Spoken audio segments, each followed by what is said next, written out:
EQ atau Emotional Intelligence. Waduh, apa sih yang disebut dengan EQ atau Emotional Intelligence ini? Kenapa penting dan apa yang bukan EQ?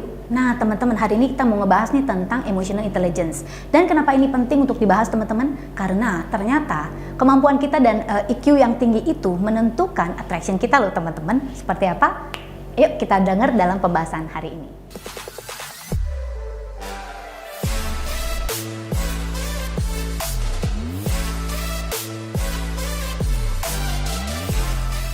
Halo teman-teman, welcome back di Theta Omega TV channel ya, dengan saya Clara Angeline. Oke teman-teman, jadi sekarang saya sebagai EQ Certified Trainer.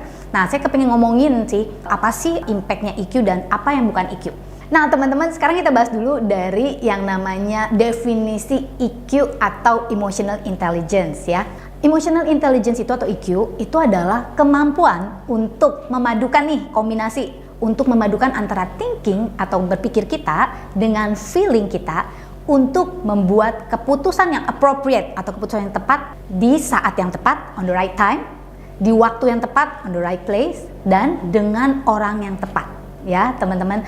Nah itu definisinya EQ ya. Orang yang punya EQ tinggi itu bukan berarti nih teman-teman ya, ada yang bilang tuh kalau orang yang empatinya tinggi, boh EQ-nya tinggi. Belum tentu teman-teman ya.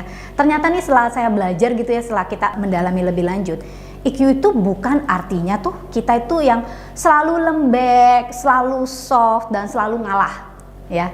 Kita kadang-kadang tuh persepsi yang salah di masyarakat tuh menghubungkan kalau wah kalau dia ini orangnya selalu emosional, EQ-nya pasti rendah gitu ya. Dan kalau dia yang super lembek gitu kan ya, aduh orangnya tuh kemayu, terus orangnya tuh nggak pernah marah, dia pasti EQ-nya tinggi. Belum tentu teman-teman ternyata ya. Jadi apa sih yang bukan artinya EQ tinggi ya? Teman-teman, EQ tinggi, punya EQ yang tinggi bukan artinya kita itu jadi orang yang people pleaser atau selalu berusaha menyenangkan orang lain ya.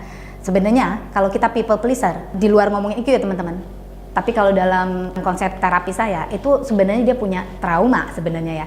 Nah jadi EQ tinggi bukan artinya kita selalu yes terhadap semua keinginan orang lain. Bukan artinya kita selalu bersikap baik tapi tidak bisa membela diri kita sendiri teman-teman ya. Tapi EQ tinggi itu lebih seperti kita tahu ya, tahu proporsi yang balance antara kapan kita juga memperhatikan kepentingan diri sendiri tetapi rasional sambil memperhatikan kepentingan sekeliling kita ya. Nah jadi bukan selalu artinya people pleaser teman-teman ya.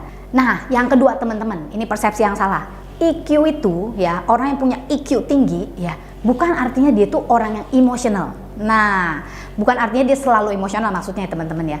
Nah, orang yang selalu emosional atau nangis atau pokoknya apapun tindakan atau keputusan apapun dengan emosi, itu bukan artinya dia punya EQ yang tinggi teman-teman.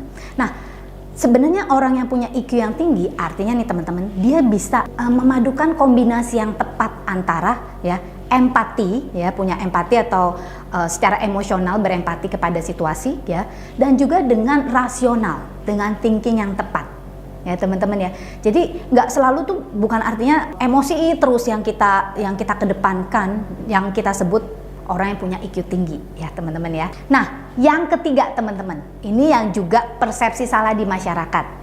EQ bukan berarti kita selalu menekan emosi-emosi yang sulit. Orang yang selalu menekan emosinya yang sulit dan nggak bisa menjadwalkan atau nggak bisa ada penyaluran, justru ini berbahaya bagi kesehatan mentalnya sendiri ya.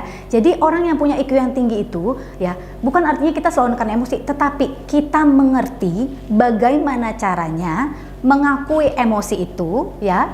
Jadi kita aware dulu gitu ya. Kita aware tentang emosi kita, lalu bagaimana kita bisa shifting. Atau kalau memang kita perlu mengekspresikan, bagaimana kita bisa mengekspresikan dengan cara yang tidak membahayakan hubungan atau relasi kita dengan orang lain.